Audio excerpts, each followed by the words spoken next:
கடந்த சில வாரங்களாகவே தொடர்ந்து மனசை பற்றி சில வார்த்தைகளை ஆவியானவர் உங்களோடு பேசிக் கொண்டிருக்கிறார்.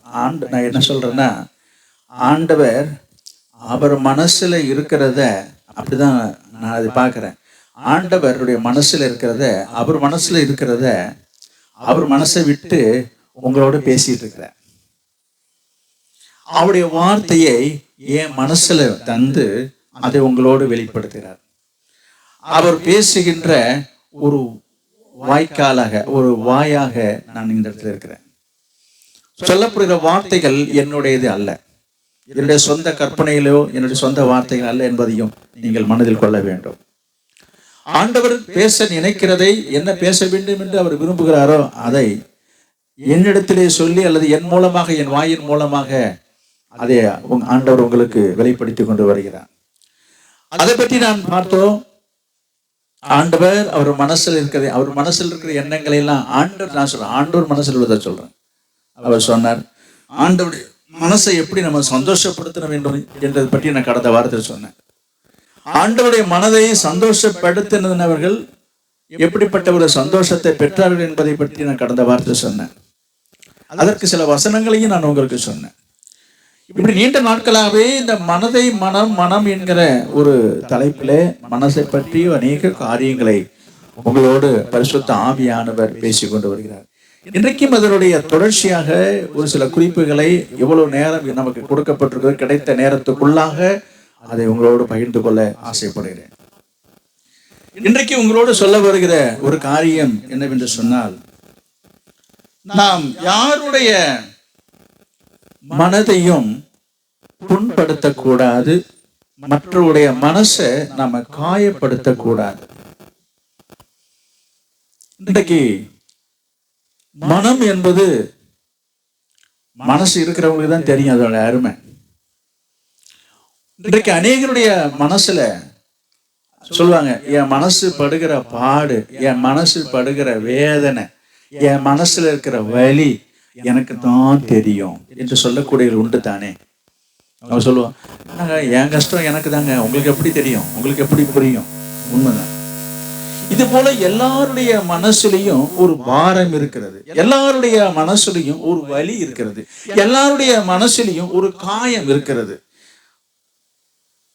இந்த காயம் இங்கிருந்து எப்படி வந்தது என்று சொல்லும் பொழுது, இன்றைக்கு அநேகர் நான் சொல்றேன், குடும்பங்களிலும் சரி, சபையிலும் சரி, வேலை செய்கிற இடங்களிலும் சரி, ஊர்லயும் சரி, சொந்த பந்த உறவுகள் மத்தியிலும் சரி, சிலர் என்ன செய்கிறார்கள், சிலரை வார்த்தையினால, சொல்லினால, சொல்லக்கூடாத ஒரு வார்த்தையினால, சொல்லக்கூடாத சில சொல்லினால சொல்லக்கூடாததை, சொல்ல வேண்டிய இல்லாததை சொல்லி அநேகருடைய மனசை கஷ்டப்படுத்துறாங்க அல்லது காயப்படுத்துறாங்க, புண்படுத்துறாங்க என்று சொன்னால் அது சரியாக இருக்கும்.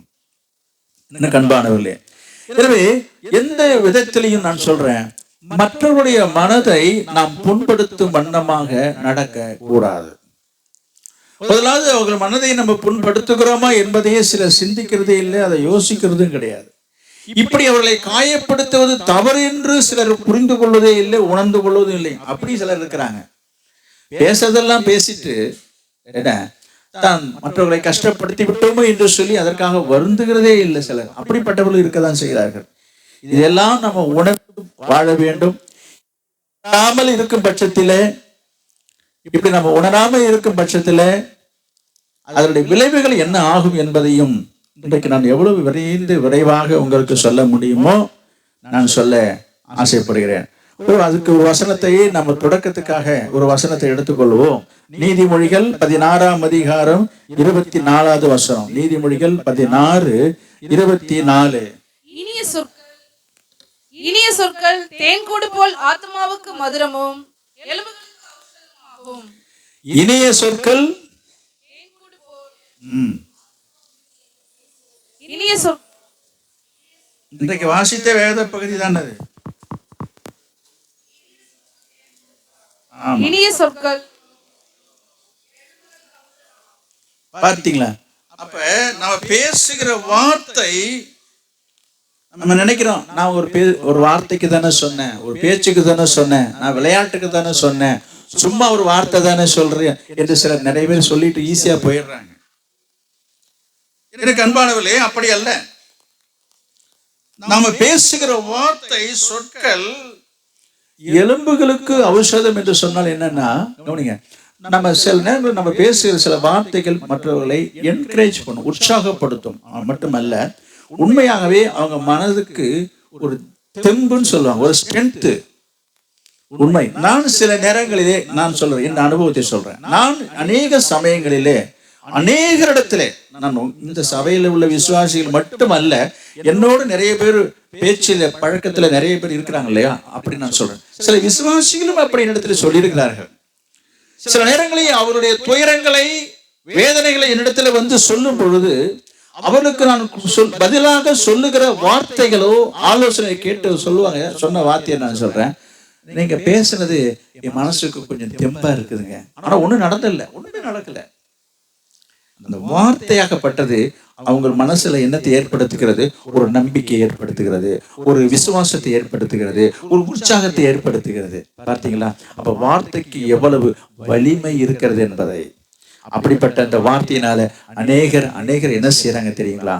பேசக்கூடாததை பேசி, சொல்லக்கூடாததை சொல்லி வேதனைப்படுத்துகிறார்கள், காயப்படுத்துகிறார்கள். அதற்கு நான் ஒரு உதாரணமாக நான் சொல்ல வேண்டும் என்று எப்படி பேசணும், எப்படி பேசக்கூடாது, எப்படி பேசி மற்றவருடைய மனசை புண்படுத்துறாங்க என்று சொன்னா, நான் ஒரு உலக நடப்புல நடக்கிறதை நான் ஒரு உதாரணமாக தான் நான் சொல்றேன். பாத்தீங்கன்னா, ஒரு வீட்டுல, ஒரு குடும்பத்துல ஒரு பெண் திருமண வயது ஆகி, திருமணத்துக்குரிய வயசு ஆயிடுச்சு, திருமணம் ஆகல, 25 வயசுக்கு மேல ஆயிடுது, இல்ல 30 வயசுன்னு வச்சு வைத்துக் கொள்ளலாம். சும்மா ஒரு உதாரணத்துக்கு நான் சொல்றேன். இப்படி இருக்கும் பட்சத்துல அக்கம் பக்கத்தில் உள்ளவர் என்ன கேட்ப, இன்னும் பொண்ணுக்கு கல்யாணம் ஆகல? கல்யாணம் ஆகலன்றது உண்மைங்க, அதான் தெரியுது.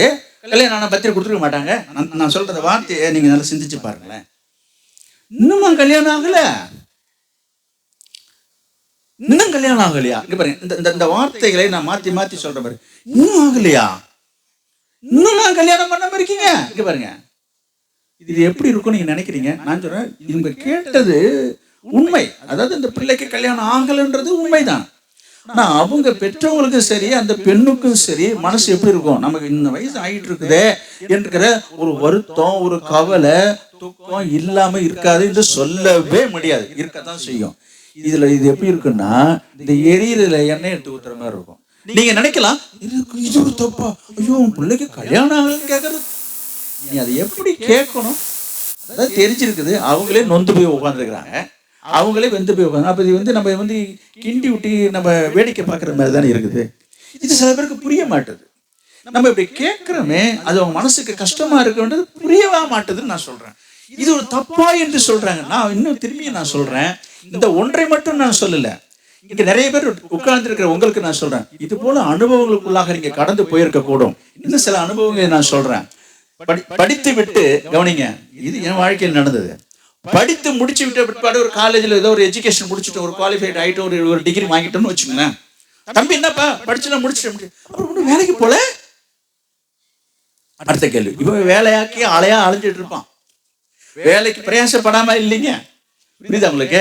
அப்படி முயற்சி எடுத்துட்டு இருக்கும் போது பாக்குறவங்க, இன்னும் ஒரு வேலை வெட்டி இல்லாம இன்னும் சும்மா அலைஞ்சிட்டு இருக்கிறாங்க.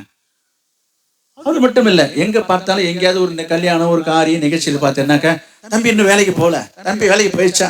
அதாவது இவங்க அந்த தம்பி மேலையும், நான் முன்னாடி சொன்ன பாருங்க, இந்த கல்யாணம் ஆகாத பொண்ணு மேலையும் என்னவா இருக்கிறாங்களாம், ரொம்ப அக்கறையா இருக்கிறாங்களா அவங்க அப்படின்றது மாதிரி இவங்க நினைப்பு காட்டிக்கிறாங்க. நான் உங்களுக்கு சொல்றேன், நீங்க அப்படி நினைச்சுக்கிறது முட்டாள்தனமானு சொல்றேன். நான் உங்களுக்கு சொல்றேன், இல்லைங்க கேட்கணுங்க. அது எப்படி கேட்கலாம், அது அப்புறம் சொல்றேன் எப்படி கேட்கணும்னு. இந்த மாதிரி நான் உங்களை சொல்றேன், உங்களை பார்த்து அந்த மாதிரி கேட்டு எத்தனை காரியங்களில் நீங்களும் சங்கடப்பட்டிருக்கிறேன்றதை நீங்க கொஞ்சம் வலிச்சு, அந்த வலி இருந்தா உங்களுக்கு நான் சொல்றது உங்களுக்கு புரியும். அடுத்தவங்களை கேட்கும் போது உங்களுக்கு வலி தெரியாதுங்க, உங்களை கேட்கும் போதுதான். அப்படி என்னங்க உங்களை கேட்டுறாங்க. இன்னும் நிறைய சொல்லிட்டே போகலாங்க.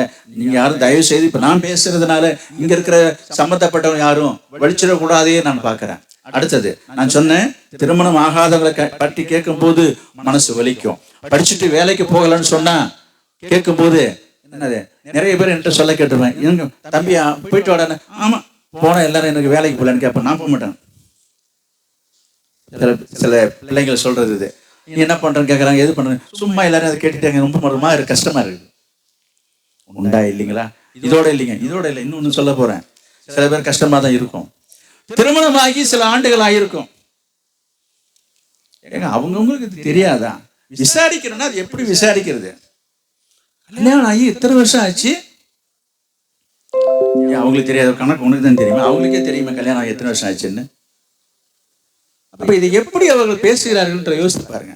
இன்னொரு குழந்தை இல்லையா, இத்தனை வருஷமாச்சு. நான் சொல்றேன், உனக்கு என்ன அதுல அக்கறைன்னு எனக்கு தெரியல. உன்னை விட அவங்களுக்கு ரொம்ப அக்கறை இருக்குதுல்ல, விருப்பம் இருக்குது, எதிர்பார்ப்பு இருக்குது, ஏக்கம் இருக்குது.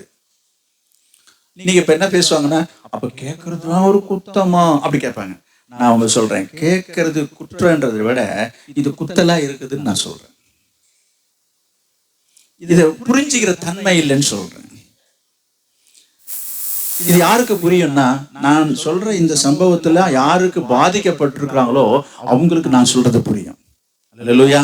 நான் சொல்றது வணங்குது அவங்களுக்கு. இதே சம்பவத்தின் வழியாக போனவங்களுக்கு நான் சொல்றது சரின்னு சொல்லுவாங்க. கேட்கறவங்களுக்கு தெரியாது, ஈஸியா கேட்டுட்டு போயிட்டே முடிச்சு கேட்கறவங்களுக்கு தெரியாது.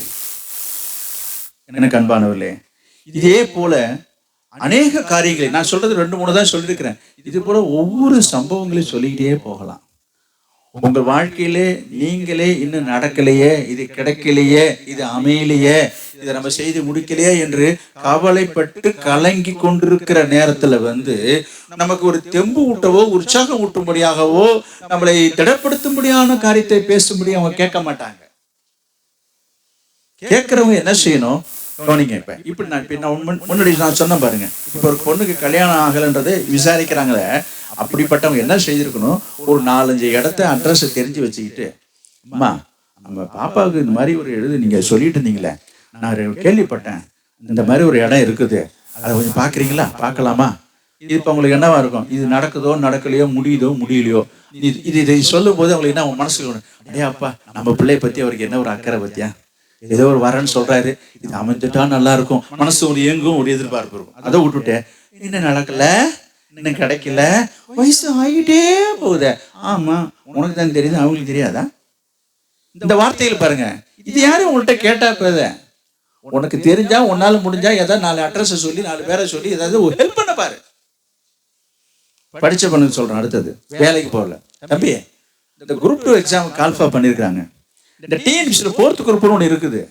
இந்த மாதிரி அந்த கோச்சிங் சென்டர்லாம் இருக்குதுப்பா, எக்ஸாம்லாம் எதுனா நீ ஒரு சீக்கிரமா வேலைக்கு போகலாமே, இந்த மாதிரி ஒரு வழிகாட்டுதல சொல்லுங்க. வேலை இல்லாதவனுக்கு, வேலை கிடைக்காதவனுக்கு வேலை கிடைக்கிறது ஒரு வழி, அப்படி சொல்றது. ஒரு வேலை வெட்டி இல்லாம அலைஞ்சிட்டு நிக்கிறேன், இந்த வேலைக்கு போல, படிச்சு 4 வருஷமா வீட்டுல உட்காந்து எப்படிப்பா வருது, தெரியாது அவங்களுக்கு. அப்ப நீ சொல்றது எப்படி சொல்லணும், அவனுக்கு ஒரு வழியை சொல்லணும், ஒரு ஆலோசனையை சொல்லாம அவரை குற்றப்படுத்துறது போல பேசும்போது அங்க மனசு வேதனைப்படுது. இதே போலதான் இந்த குழந்தைய காரியத்தை பத்தி சொல்றேன். உங்களால முடிஞ்சா உதவி செய்யுங்க. எப்படி உதவி செய்யலாம்? உபத்திரப்படுத்துற மாதிரி பேசக்கூடாது. உதவி செய்யறதுன்னா ஒரு ஆலோசனையை சொல்லலாம், ஒரு வழிகாட்டுதல் சொல்லலாம். அப்படி செய்யுங்க, இப்படி செய்யுங்கன்னா நீங்க சொல்ற அந்த வார்த்தையினால அவங்களுக்கு ஒரு ஆறுதல் கிடைக்கும். பாருங்க, அதுக்கு மாறாக நீ கேள்வி மட்டும் கேட்டுட்டு போயிட்டே இருப்ப. வருஷம் 7 வருஷம் ஆச்சு, இன்னுமா, ஐயோ என்னன்னே தெரியலையே, இப்படி சொல்லி நீ முறுக்கிட்டு இடிச்சிட்டு போனீங்கன்னா அவங்க மனசு எவ்வளவு வேதனைப்படுயா. இன்றைக்கு நிறைய பேர் மற்றவங்களுடைய மனசை மனமடிவாக்குறது போல பேசுகிறார்கள். மனசை புண்படுத்துகிறோம் என்பதை அறியாமல் பேசுகிறார்கள். அப்ப இதெல்லாம் ஒரு பாவம் என்று தெரியாமலே பேசுகிறார்கள். கேட்டா நான் உள்ளதை தானே சொல்றேன், உண்மையை தானே சொல்றேன். நான் சொல்றேன், உள்ளதை சொன்னாலும் உண்மையை சொன்னாலும் சொல்றேன். கேட்க வேண்டிய விதத்துல, பேச வேண்டிய விதத்துல பேசணும். இன்று சிலர் பேசக்கூடாததை பேசினதை வேதத்திலிருந்து சில வசனங்களை நான் உங்களுக்கு விரைவாக காட்டிட்டு நான் போறேன். ஏசாயா தீர்க்கதரிசன புத்தகம் 45ஆம் அதிகாரம். ஒரு சில வீட்டுல ஒரு சில பிள்ளைகள் பேசுகிற காரியத்தை பாருங்க. 45ஆம் அதிகாரம் 9வது வசனம். மண்ணோடுகளுக்கு ஒத்த ஓடாயிருந்தும் தன்னை உருவாக்கினவரோட வழக்காடுகிறவனுக்கு ஐயோ. களிமண் தன்னை உருவாக்கினவனை நோக்கி என்ன செய்கிறாய் என்று சொல்ல தகுமோ? உன் கிரியையானது அவருக்கு கைகள் இல்லை என்று சொல்லலாமோ? தகப்பனை நோக்கி ஏன் ஜனிப்பித்தாய் என்றும் தாயை நோக்கி ஏன் பெற்றாய் என்றும் சொல்லுகிறவனுக்கு ஐயோ. போதும். நீங்க எத்தனை குடும்பத்துல எத்தனை பிள்ளைங்க இந்த மாதிரிலாம் பேசுறத நீங்க கேட்டிருக்கீங்க? இங்க உள்ள பிள்ளைங்களை பத்தி எனக்கு தெரியாது, ஆனா சில பிள்ளைகள் அப்படி பேசுறாங்க. என்ன பேசுறோம், எதை பேசுறோம், யார்கிட்ட பேசுறோம், என்ன கேட்கறதுன்னு ஒரு கேள்வி இல்லையா? ஆனா காரணம் என்னன்னா, வேதத்தை அவங்க படிக்கிறதே கிடையாது. வேத புத்தகத்துல இப்படி ஒரு வசனம் இருக்குன்றது நிறைய பிள்ளைங்களுக்கே தெரியாது. படிச்ச பிள்ளைங்க நிறைய பேர் இருக்கிறாங்க. எத்தனை பேர் இந்த வசனத்தை ஏற்கனவே படிச்சிருக்கீங்கன்னு சொல்ல முடியுமா? அவங்க கை உயர்த்த சொல்லல. அதுக்குதான் வேதத்தை படிக்கணும்ன்றது. ஒரு தடையாவது படிச்சாதானே இப்படிலாம் ஒரு வசனம் இருக்குது, இப்படிலாம் பேசக்கூடாதுன்ற உணர்வு வரும். வாய்க்கு வந்தபடி பேச வேண்டியது. எதையாவது ஒண்ணு கொடுக்கல, செய்யல ஒண்ணுனாக்கா எதுக்கு என்ன பெத்தேன், அதெல்லாம் நீ செஞ்சுதான் ஆகணும், கொடுத்துதான் ஆகணும், ஏன் பெத்த, என்ன பண்றேன், யாரை பார்த்து என்ன கேள்வி கேட்கறது? இது வாய்க்குசாமி இன்றைக்கு அநேக வாலிபு பிள்ளைகள் கேட்கிற வார்த்தை இது. பெற்றோருடைய மனசு எவ்வளவு வேதனைப்படும் என்பதை அவங்க புரியறதில்லை, உணர்றதில்லை. அநேகர் மனசை புண்படுத்தி காயப்படுத்தி கொண்டிருக்கீங்க. இது பாவமாகவும் அது உங்களுக்கு சாபமாகவும் என்று ஆண்டவர் எச்சரிக்கிறார். அந்த வசனத்தை நான் சொல்லல, நான் வந்து சாபம் ஓடுறேன்னு நினைச்சிடாதீங்க. நீங்க வசனத்தை பாருங்க, என்ன போட்டிருக்குது? தகப்பனை நோக்கி ஏன் சனிப்பித்தா என்றும் தாயை நோக்கி ஏன் பெற்றா என்றும் சொல்லுகிறவனுக்கு ஐயோ. ஐயோன்னு எழுதிருக்குதே, அந்த மாதிரி சொல்றவனுக்கு ஐயோன்னு எழுதிருக்குது. நான் சொல்லல, இதை யோசித்து பாருங்க. அப்படி சொல்லக்கூடாது, அப்படி பேசக்கூடாது. அடுத்ததாக 1 சாமுவேல் 1 அதிகாரம் ஒரு சம்பவத்தை நான் பார்ப்போம். 1 சாமுவேல் 1 அதிகாரம் 6வது வசனம். கர்த்தர் அவள் கர்ப்பத்தை அடைத்தபடியினால் அவளுடைய சக்கலத்தை அவள் துக்கப்படும்படியாக அவளை மிகவும் விசனப்படுத்துவாள். இது ஒரு சரித்திர ஒரு சம்பவம். அன்னாளை பற்றி நம்ம பாடுறோம், பிரசங்கத்துல கேட்கிறோம். அன்னாள் தான் சாமுவேலை பெற்று எடுத்தாருல உங்களுக்கு நிறைய பேர் கேட்டிருப்பீங்க இல்லையா? அந்த அன்னாளை பற்றி தான் எழுதப்பட்டிருக்கு. அந்த அன்னாளுடைய புருஷனுக்கு 2 மனைவி, அன்னாலும் இன்னொருத்தரையும் 2 மனைவி, புரியுதுங்களா? அதுல ஒரு மனைவிக்கு பிள்ளைகள் உண்டு, அன்னாளுக்கு பிள்ளை இல்லை. இப்படிப்பட்ட சூழ்நிலையில அந்த இன்னொரு மனைவி இருக்காது, சக்கலத்தின்னு சொல்லுவாங்களே, அவள் என்ன செய்வாளா? அவள் துக்கப்படும்படியாக அவளை, நான் முன்பே சொன்ன பார்த்தீங்களா, இப்படித்தான். படிங்க சீக்கிரம். 7. அவள் கர்த்தருடைய ஆலயத்திற்கு போகும் சமயத்தில், எப்பொழுதெல்லாம் ஆலயத்துக்கு ஆராதனைக்கு எப்பொழுதெல்லாம் போறாங்களோ அவள் வருஷந்தோறும் அந்த பிரகாரமாய் செய்வான். இவள் அவளை மனமடிவாக்குவாள். எப்ப பார்த்தாலும் எங்க கண்டாலும் காணும் பொழுதெல்லாம் சாட பேச்சு பேசுறாங்க. அது போலதான் இதெல்லாம் நான் சொல்லி காட்டினா நிறைய பேருக்கு வலிக்குமேன்னு பாக்குறப்ப அவங்க என்ன பேசியிருப்பாங்கன்றத சொன்னா, சிலருக்கு நான் அதை சொல்லி கூட காட்டுறதுக்கு எனக்கு விருப்பமா வரல. எனக்கு என்ன பேசியிருப்பாங்கன்றது உங்க யூகத்துக்கு நான் விட்டுடுறேன். இந்த பொம்பளை என்ன பேசியிருப்பா அந்த அண்ணாலை பற்றி யோசித்து பாருங்க. என்ன பேசுவான்னு போட்டிருக்கு, அவள் அவளை மனமடிவாக்குவாள். அப்பொழுது அவள் சாப்பிடாமல், குழந்தை இல்லாத அந்த அண்ணாலை குறித்து அவள் சக்களத்தி என்ன பேசுறான்னு எழுதப்படல. என்ன பேசியிருப்பான்றத உங்களுடைய வெளிச்சத்துக்கு நான் விட்டுறேன். அதை நான் வேற சொல்லணுமா? யோசிச்சுப்பா. அப்ப என்னெல்லாம் சொல்லியிருந்தா அவ வருத்தப்பட்டிருப்பா. அப்படிப்பட்ட சூழ்நிலையில அண்ணால் என்ன செய்தான் போட்டிருக்குது, அப்பொழுது அவள் சாப்பிடாமல் அழுது கொண்டிருந்தாள். அடுத்த வசனம், அவள் புருஷனாகிய எல்கானா அவளை பார்த்து, அண்ணாளே ஏன் அழுகிறாய், ஏன் அழுகிறாய், சாப்பிடாதிருக்கிறாய், ஏன் சாப்பிடாம இருக்கிறாய், ஏன் சஞ்சலப்படுகிறாய், ஏன் சஞ்சலப்படுகிறாய், 10 குமாரரை பார்க்கிலும் நான் உனக்கு அதிகம் அல்லவா என்றான். நான் என்ன சொல்ல வருகிறேன், ஒரு நல்ல புருஷன், ஒரு சம்பவம் நடந்து போச்சு, நடக்கக்கூடாது நடந்து போச்சு, பேசுறாங்க, பேசிட்டாங்க, அதனால மனசு ரொம்ப வேதனையா இருக்கிறான்றது தெரிஞ்ச அந்த புருஷன் தன் மனைவிக்கு சொல்ற வார்த்தையை பாருங்க. இந்த வார்த்தையை தான் இப்ப வாசிக்க கேட்டோம். அப்ப அந்த வார்த்தை அவளை ஆறுதல் அடைய செய்தது.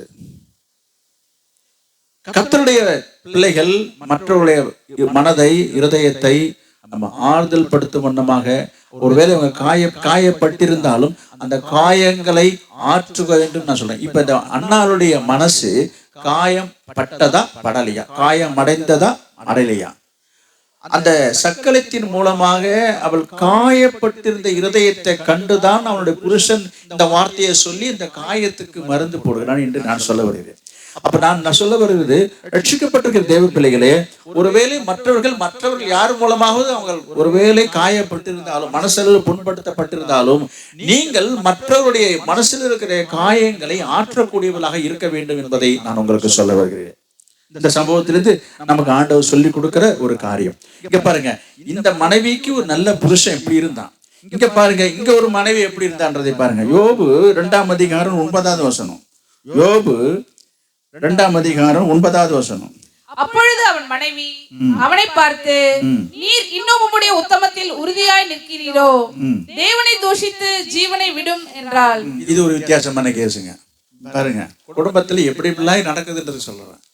இந்த புருஷன் இப்படி இருக்கிற மனைவிக்கு காயப்பட்டவனுக்கு இந்த மனைவி என்ன பண்றான்? புருஷ மனசை கஷ்டப்படுத்துறா. என்ன கஷ்டப்படுத்துறா போட்டிருக்கு? என்ன பேசுறாவ? என்னையா பக்தி வேண்டி கிடக்குது, என்ன ஆண்டவர், என்ன வேண்டிய ஆண்டவர் இருக்குது. பல்ல 10 பிள்ளையும் போயிடுச்சு, சொத்து 10 எல்லாம் போனதுக்கு அப்புறம் என்ன ஆண்டவர் வேண்டிட்டு கிடக்குறேன். என்ன செய்யணுமா? என்ன செய்யணுமா? தேவனை தூஷித்து என்ன செய்யணுமா அப்படின்னா என்ன சொல்றான்? என்ன சொல்றான்? என்ன சொல்றான்? அந்த மனைவி புருஷனை பார்த்து சொல்ல மாட்டீங்களே. செத்து எதுக்கு உசுரை வச்சிட்டு இருக்கிற? உசுறு ஒரு கேடா, சாவுன்ற. அப்ப சொந்த மனைவி சொந்த புருஷனை பார்த்து சொல்ற வார்த்தை என்னது? செத்து போகணும். எந்த மனைவி அப்படி சொல்லுவாங்க? இதெல்லாம் எவ்வளவு வேதனை. நான் என்ன சொல்றேன், இவருக்கு ஏற்கனவே அவன் வேதனையில இருக்கிறான். அவன் சரீரத்துல வேற வேதனை, இழந்த சொத்தெல்லாம் போகுது. ஒரு ஆறுதலான ஒரு வார்த்தையை சொல்ல வேண்டிய ஒரு மனைவி இல்ல சொல்லாம அமைதியா இருந்தாலும் பரவாயில்ல. ஆனா இவ என்ன செய்யறா? புருஷனை பார்த்து செத்து போன்றான். அதோட 2 காரியம் சொல்றா. என்னது? தேவனை வேற தூஷிக்கணுமா? ஏன் தூஷிக்காம செத்து போறதே? நான் ஒரு இதுக்கு சொல்றேங்க. அப்ப அவளுக்கு எவ்வளவு, எந்த அளவுக்கு ஆண்டவர் மீது, கடவுள் மீது அவளுக்கு ஒரு வெறுப்பு இருந்ததுன்னா இந்த வார்த்தையை சொல்லுவான். அதுக்கு தான் நான் சொல்ல வேண்டாம். அப்ப அவ்வளவு கோபம், எரிச்சல், வேகம் இருக்குது. யாரு மேல? ஆண்டவர் மேல. அதனால ஆண்டவர் என்னன்னு சொல்லணுமா? அவர் தூஷிக்கணும்னு என்ன அர்த்தம்? அவர் கண்ணா அப்படின்னு பேசிட்டு என்ன செய்ய? ஒரு முறை கயிறை எடுத்துட்டு மாட்டிட்டு சாவு அப்படின்னு சொல்லாம தூஷித்து ஜீவனை விடுன்னு சொல்றான். அதுக்கு யோபு என்ன சொல்ற? படிங்க. அதற்கு அவன், நீ பைத்தியக்காரி பேசுகிறது போல பேசுகிறாய். புருஷன் நல்ல புருஷன். ஏய், என்னடி பேசுற நீ? பைத்தியக்காரி பேசுற மாதிரி பேசுற. தேவன் கையிலே நன்மையை பெற்ற நாம் தீமையை பெற வேண்டாமோ என்றான். இவைகள் எல்லாவற்றிலும் யோபு தன் உதடுகளினால் பாவம் செய்யவில்லை, வாயினால பாவம் செய்யல. இன்றைக்கு நான் சொல்ல வருது, அநேக விசுவாசிகள், ரட்சிக்கப்பட்டவர்கள் கூட உங்கள் வாழ்க்கையில சில நேரங்களில் சோதனைகளோ, வேதனைகளோ, கஷ்டங்களோ, நஷ்டங்களோ வரும்போது ஆண்டவரையே சிலர் தூஷிக்கிறாங்க. ஆண்டவரை தூஷிக்க வண்ணமாக பேசுகிறார்கள். வாயை விட்டு பேசுறாங்க. சில மனதுக்குள்ள பேசலாம், வெளியில சொல்லலாம். பின்பற்றத்துக்குள்ளவங்க அப்படிதான் பேசுறாங்க. என்ன இந்த ஆண்டவர்கிட்ட போய் என்னத்தை வாரிட்டு வந்தோம், என்ன கொடுத்துட்டாரு, என்ன செஞ்சுட்டாரு இவரு, என்ன இந்த ஏசார் என்ன பண்ணாரு எனக்கு என்று துணிகரமாக சிலர் பேசுகிறார்கள். இதெல்லாம் ஆண்டவர் அமைதியா தான் கேட்டுட்டு இருக்காரு. நான் உங்களுக்கு சொல்றது என்னன்னா, நீங்க ஒரு நல்ல விசுவாசி, நல்ல ஒரு ஆவிக்குரிய விசுவாசியா இருந்தீங்கன்னு சொன்னா, இந்த மாதிரி யாராவது பேசுனாங்கன்னா கவனிங்க. இப்படி யாராவது பேசுறதை இங்க உங்க காதுல விழுதுன்னு சொன்னா உங்கள்கிட்ட வந்து பேசணும்னு நான் சொல்லலை. அப்படி பேசுவது தெரிந்தாலே நீங்க என்ன பேசணுன்றதை தான் நான் உங்களுக்கு சொல்ல வர்றேன். அப்படிப்பட்டவளை பார்த்துட்டீங்கன்னா யோபு சொன்னது போல என்ன செய்யணும்? பைத்தியக்காரி பேசுற மாதிரி பேசிட்டு இருக்கிறேன். தேவன் கையில நன்மையை பெற்று அப்படி நீங்க சொல்லணுமே தவிர அவங்க சொல்றதுக்கு எல்லாம் தலையாட்டி நிற்க கூடாது. கர்த்தருக்கு விரோதமாக பேசுகிறதை நம்ம என்ன செய்யக்கூடாது? அனுமதிக்க கூடாது. அப்ப இது யாருடைய மனதை புண்படுத்தக்கூடியது? ஆண்டவருடைய மனசையே புண்படுத்தக்கூடியதாக இருக்கிறது அல்லவா? இன்னும் சில காரியங்களை நான் உங்களுக்கு எடுத்துக்காட்ட விரும்புகிறேன். பாருங்க, 2 ராஜாக்கள் 4ஆம் அதிகாரம். 2 ராஜாக்கள் 4ஆம் அதிகாரம் 26வது வசனம். நீ அவளுக்கு எதிர்கொண்டு ஓடி, நீ சுகமாய் இருக்கிறாயா? உன் புருஷன் சுகமாய் இருக்கிறானா? அந்த பிள்ளை சுகமாய் இருக்கிறதா என்று அவளிடத்தில் கேள் என்றான். அவள் சுகம்தான் என்று சொல்லி. கவனிங்க, இது ஒரு பெரிய சம்பவத்தை நான் சுருக்கி தான் சொல்லி ஆகணும். எலிசா ஒரு அற்புதத்தை செய்ததை நாம் வாசித்திருக்கிறோம். எலிசா ஒரு வீட்டுக்கு போவார். ஒரு சுனேமியால்ங்கிற ஊர்ல ஒரு அம்மா அவங்களை ஏற்றுக்கொண்டு அவளுக்கு நல்ல ஒரு வீடு, அறை, ரூம்லாம் போட்டு, கட்டையெல்லாம் போட்டு, மேஜெல்லாம் வச்சு வந்து போகும்போதெல்லாம் அந்த வீட்டில் தங்குறதெல்லாம் ஒரு சம்பவத்தையும் நான் உங்களுக்கு ஏற்கனவே ஒரு பிரசங்கத்தில் சொல்லிட்டேன். இப்படி வந்து போயிட்டு இருக்கும்போது இத்தனைக்கும் அவர் வசதி படைத்த ஒரு பணக்கார ஸ்திரியா இருந்தால் அவருக்கு பிள்ளை இல்லாமல் இருந்தது பார்த்து எலிசா சொல்றாரு, உனக்கு ஒரு குழந்தை பிறக்குன்றாரு. அதே பேர் ஒரு ஆண் பிள்ளை பிறக்குது. ரொம்ப சந்தோஷம். அவள் கேட்காமலே அந்த காரியம் நடந்து விட்டது. இதெல்லாம் உங்களுக்கு ஏற்கனவே சொல்லியிருக்கிறேன். வேதத்தை வாசித்தவர்களுக்கு இதெல்லாம் தெரியும். இப்படி இருக்கும்போது சில ஆண்டுகள் கடந்து அந்த பிள்ளை, எவ்வளவு நாட்களா பிள்ளை இல்லாம பிறந்த அந்த பிள்ளை திடீரென்று அதுக்கு ஒரு தலைவலி நோவு வந்தது. தாய் மடியிலேயே பிள்ளை உசுறு போயிடுச்சு. உயிர் போனதை தான் புருஷன்ட்ட கூட சொல்லாம வீட்டுக்குள்ளார ஒரு அறையில வச்சு பூட்டிட்டு நேரா எலிசா இருக்கிற இடத்த நோக்கி போறா. எலிசா எங்க இருக்கிறான்னு தெரிஞ்சு போயிட்டே இருக்கிறான். போகும்போது தூரத்துல இருந்து எலிசா பாக்குறான், என்ன இடத்துல சூனியமே நம்மளை நோக்கி இவ்வளவு தூரம் இங்க ஏன் வரான்னு சொல்லிட்டு தன் வேலைக்காரனை கூப்பிட்டு, என்ன போய் என்ன விசாரி, எதுக்கு என்ன தேடி இங்க வராங்க, என்ன காரணம், ஏதோ தெரியல, ஏதோ நடந்திருக்குன்னு சொல்லும் போது அப்ப விசாரிக்கிறாங்க பாருங்க. நான் என்ன சொல்றேன், என்னம்மா எல்லாம் நல்லா இருக்காங்களே? அந்த அம்மா என்ன சொல்லுது, ஆச்சரியமா இருக்கு பாருங்க. என்ன சொல்லுது, இங்க பாருங்க, ஓடி நீ சுகமா இருக்கிறாயா, அந்த வார்த்தையை பாருங்க, நீ சுகமா இருக்கிறாயா, உன் புருஷன் சுகமா இருக்கிறானா, அந்த பிள்ளை சுகமா இருக்கிறதா என்று 3 காரியத்தை தனித்தனியா பிரிவா எழுதிருக்கு பாருங்க. ஆச்சரியமா இருக்கு இந்த காரியம்.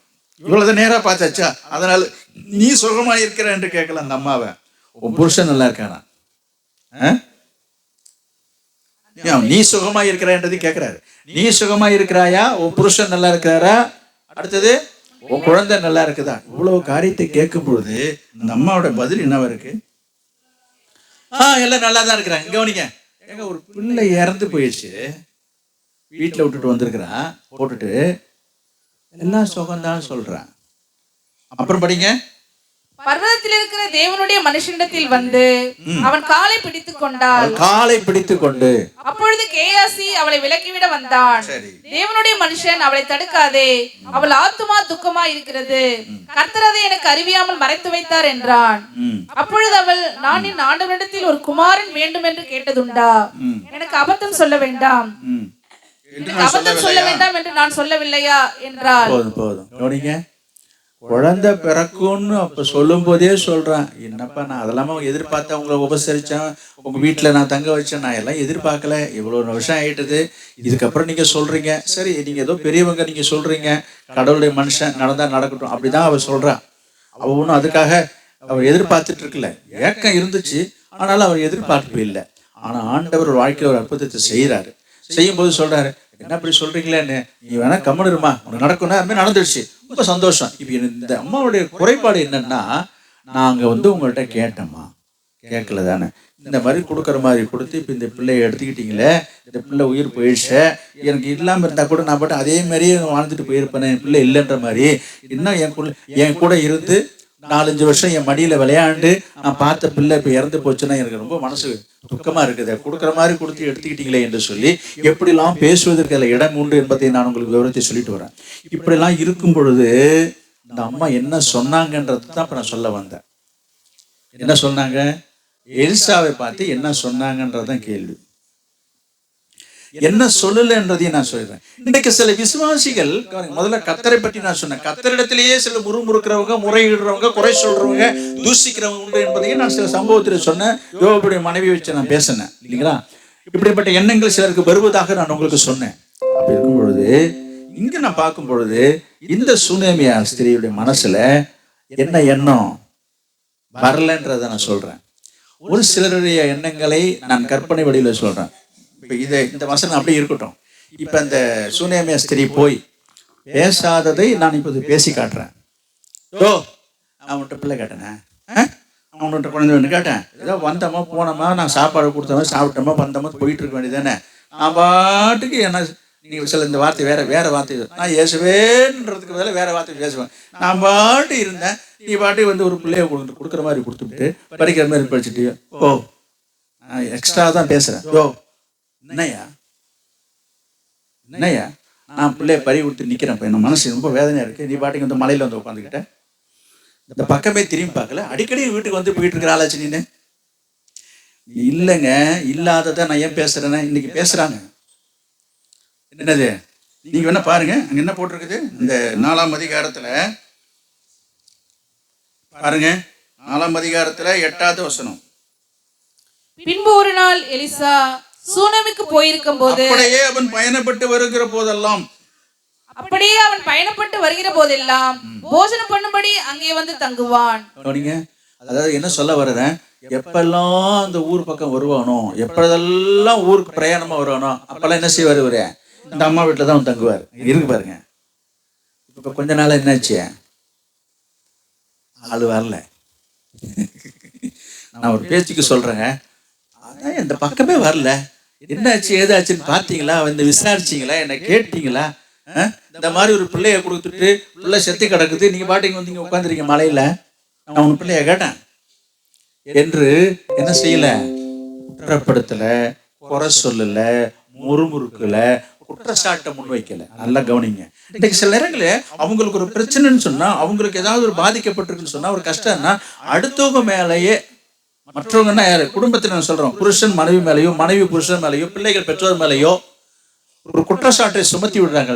வசதியாக இப்போது சபை விசுவாசி என்ன செய்யறாங்க, ஊழியக்காரர் மேலேயே குறைய தூக்கி வச்சிட வேண்டியது.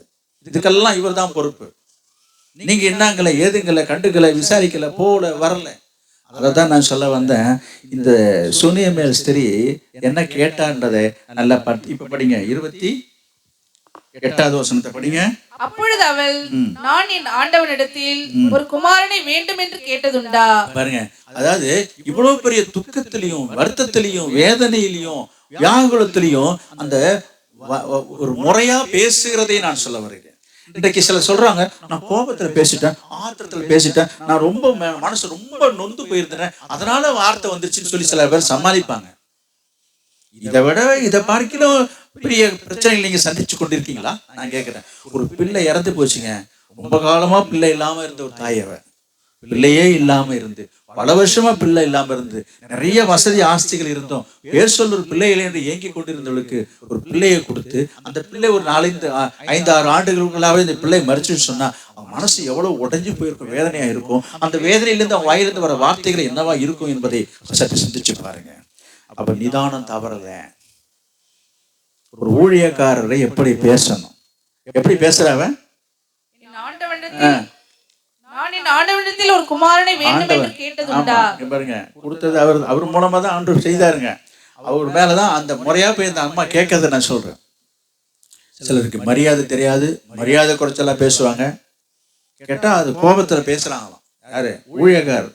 நான் சொல்றேன், ஊழியக்காரர் மேல தவறா இருந்தாலும் குறையா இருந்தாலும், நான் இப்பவும் நான் கொண்டு வரேன், ஊழியக்காரர் மேல குற்றத்தை வைக்காம குறைய சொல்லாம முறையாக அந்த பேசுகிறது. ரெண்டாவது, அதனுடைய டென்ஷன், அதனுடைய வேதனையில, அதனுடைய அது மனசு கஷ்டத்திலே கூட நிதானம் தவறாமல் பேசுகிற ஒரு விதத்தை நீங்க சிந்திக்க வேண்டும். என்னாச்சு, அவ இப்பவும் ஆண்டவனேன்னு தான் பேசுறான். யார? இந்த தீர்க்கதரிசிய. அப்படி பேசும்போது எனக்கு அபத்தம் சொல்ல வேண்டாம் என்று சொல்லலையா, அப்படிதான் கேட்கிறா. என்ன சொல்றா, நான் வந்து உங்களுக்கு குழந்தை வேணுமா கேட்டேன், குழந்தை வேணான்னு தானே சொன்னேன், நான் அப்பவே சொல்லலையா, அப்படிதான் சொல்றா. இப்படி போயிட்டுதே, அப்படி அநியாயம் நடந்துச்சு, அப்படி ஆயிட்டுதே என்று சொல்லி குற்றச்சாட்டு வைக்கவே இல்லை. அதுக்கப்புறம் அப்பொழுது அவள் கேயாசியை பார்த்து, இந்த இடத்துல இன்னொரு காரியத்தை பார்க்கணும்.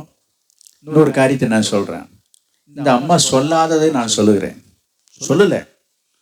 ஏங்க, எலிசா யாரு? நீங்க சொல்லுங்க, எலிசா யாரு? தீர்க்க தரிசனம் யாரு? தீர்க்க தரிசனம் என்ன நடந்தாலும் தீர்க்க தரிசி என்று சொன்னா மறைவான காரியங்களை வெளிப்படுத்துகிறது தான் தீர்க்க தரிசனம். நமக்கு தெரியாத விஷயத்தையும் கூட தெரியப்படுத்துகிறது. அப்ப இந்த வீட்டுல இந்த மாதிரி ஒரு பிள்ளை இறந்தது, இந்த தீர்க்கதரிசிக்கு தெரிஞ்சு இருக்குமா இருக்காதா? தெரிஞ்சு இருக்கணுமா இருக்கக்கூடாதா? அதுதான் என் கேள்வி. தெரிஞ்சு இருக்கணும், ஆனா தெரியல. அதான் எலிசா சொல்றாரு, என்னன்னு தெரியலையே, ஏதோ நடந்திருக்குது, எனக்கு கர்த்தர் மறைத்தாரு என்று சொல்றாரு. அதான் உண்மையும் கூட. நான் என்ன சொல்ல வரேன், இந்த அம்மா கேட்கல.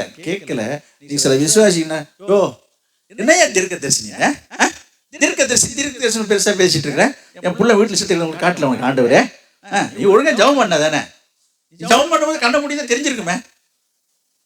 எப்படிங்க இது? எல்லாம் பேசுறாங்களான்னு கேட்காதீங்க. இப்படிலாம் சில பேருக்கு பேச தோணும். நேரா பேச தெரியாது, வெளியில போய் பேசுவாங்க, மரபா போய் பேசுவாங்க. இதெல்லாம் அவருக்கு தெரியாதா?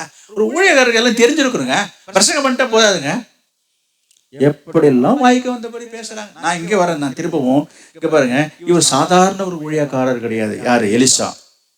இங்க வேணா பாருங்க, இப்ப எடுத்து சொல்றதுக்கு நேரம் இல்லை. ஒரு இடத்துல கேட்கறாங்க, ஒரு ராஜா பேசிக்கிறாங்க, யோ எலிசாவா, ஐயோ உன் அரை வீட்டுக்குள்ள என்ன இருக்குன்றது முத கொண்டு அவனுக்கு தெரியும், அப்பேற்பட்ட ஆள் அவரு. அப்படியா அப்படின்றான். ஆமா, அப்படிப்பட்ட ஒரு வெளிப்பாடு உள்ள வரம் பெற்ற ஒரு தீர்க்கதரிசியா இருந்த எலிசாவுக்கு எலிசா மூலமா நடந்த ஒரு அற்புதத்தின் மூலமாக பெற்ற இந்த குழந்தை இறந்து போன செய்தி தெரியலையே, இதை குறிச்சு என்ன சொல்ல முடியும்? அவரே சொல்றாரு, என்னன்னு தெரியல, ஆண்டவர் இதை மறைச்சிட்டாருங்க. அப்ப இதெல்லாம் உணர்ந்து புரிந்து இந்த அம்மா நிதானிச்சு பேசுறதுதான் திரும்பி நான் கொண்டு வரேன். அவர் என்ன உணர்ந்தாலும் புரிஞ்சுக்கிட்டாலும் தெரியல. அம்மா அவரை குறை சொல்ல வேண்டாம், ஆனா தன்னுடைய வேதனையை வெளிப்படுத்துகிறார். புண்படுத்தாத, காயப்படுத்தாத, கஷ்டப்படுத்தாத இந்த வார்த்தையினால அவள் அற்புதத்தை திரும்பவும் பெற்றுக்கொண்டாள். நீங்கள் வேண்டுமானால் இந்த வேத பகுதியை திரும்பி தொடர்ந்து நீ வாசித்து கொண்டு வந்தா என்ன நடந்தது தெரியுமா? திரும்ப எலிசா என்ன செய்யறாரு? நேரா வீட்டுக்கு போறாரு, அந்த குழந்தையின் மேல படுக்கிறாரு, ஜெபம் பண்றாரு, நடக்கிறாரு, திரும்பியும் போய் இந்த குழந்தை மேல் படுக்கிறாரு. எல்லாம் இருக்குது, சொல்றதுக்கு விவரிக்க நேரம் இல்லை. அந்த குழந்தை உயிர் பெற்று எழுந்தான். திரும்ப அந்த குழந்தைய அந்த அம்மாட்ட கொடுத்துட்டு வந்தான். ஒரு பெரிய அற்புதம் இது. மரித்து போன குழந்தையை உயிர்க்க ஆண்டவர் கிருபை செய்தார். நான் இந்த சொல்றது என்னன்னா, இந்த அற்புதம் எப்படி நடந்ததுன்றதான் கேள்வி. இந்த தாயார் இதை நினைச்சு பார்த்திருக்க மாட்டா, எதிர்பார்த்திருக்க மாட்டா என்று நான் நினைக்கிறேன். இது எப்படி இருந்தாலும் தன்னுடைய வேதனையை, தன் வருத்தத்தை அவர்கிட்ட போய் சொல்லுவோம். ஏதாவது அவர் செய்வார், ஏதாவது ஒரு நடக்கும் என்கிற நம்பிக்கையில் தான் வந்தது. அதனால வார்த்தையை விடாமல், அதாவது வார்த்தையை அனாவசியமா விடாமல் நிதானமாக பேசி திரும்பவும் அற்புதத்தை பெற்றுக்கொண்டதை நான் உங்களுக்கு சுட்டி காட்டுகிறேன். நான் உங்கள் வாழ்க்கையில நடக்கக்கூடாது நடந்து விட்டதா? இழக்கக்கூடாது இழந்துட்டீங்களா? மனசு ரொம்ப கஷ்டப்படுதா? ரொம்ப வேதனை இருக்கீங்களா? வார்த்தையை தயவு செய்து வார்த்தைகளை தாறுமாறாக விடாதீங்க. யாரையும் வார்த்தையினால காயப்படுத்தாதீங்க, கஷ்டப்படுத்தாதீங்க, புண்படுத்தாதீங்க. அது உங்களுடைய குடும்ப நண்பர்களாக இருந்தாலும் சரி, புருஷனா இருந்தாலும் சரி, மனைவியா இருந்தாலும் சரி. திரும்பவும் சொல்றேன், உங்க சபையினுடைய ஊழியக்காரா இருந்தாலும் சரி, அவளுக்கு விரோதமாக நம்ம பேசி அவளை புண்படுத்துவோம், காயப்படுத்துவோம் என்று சொன்னா அது உங்களை காயப்படுத்தக்கூடியதா இருக்கும். அது உங்களுக்கு ஆசீர்வாதமா இருக்காது. இந்த சம்பவங்களிலிருந்து நம்ம கற்றுக்கொள்ற ஒரு காரியம் என்ன என்று சொல்லி பார்க்கும்போது அவருடைய நிதானத்தை நம்ம பார்க்கிறோம். யாரு? இந்த சுனேமி. இப்படிப்பட்ட சூழலில் கூட எவ்வளவு ஞானமா இருந்து ஒரு அற்புதத்தை பெற்றுக்கொண்டால் என்பதை நாம் சிந்திக்க வேண்டும். பிரியமானவர்களே, இன்னொரு காரியத்தை சொல்லி நான் கடந்து செல்ல ஆசைப்படுகிறேன். 1 சாமுவேல் 24 அதிகாரம்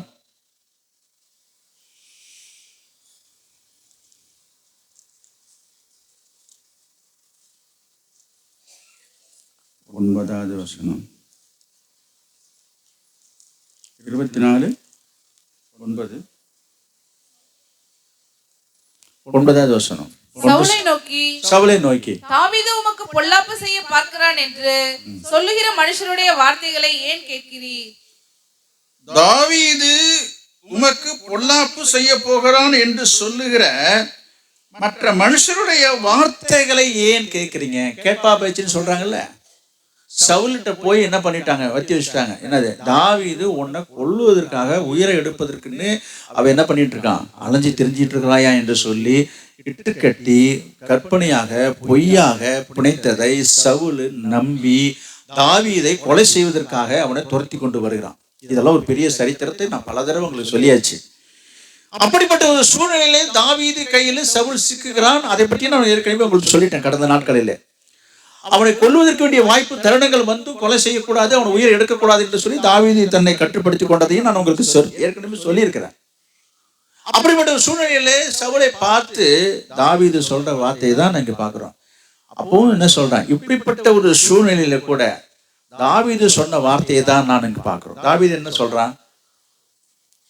திரும்பவும் அந்த வசனத்தை வாசி. தாவீது சவுலை பார்த்து என்ன சொல்றான்னா, சவுலை நோக்கி தாவீது உமக்கு பொல்லாப்பு செய்ய பார்க்கிறான் என்று சொல்லுகிற மனுஷருடைய வார்த்தையை கேட்கிறீங்களே.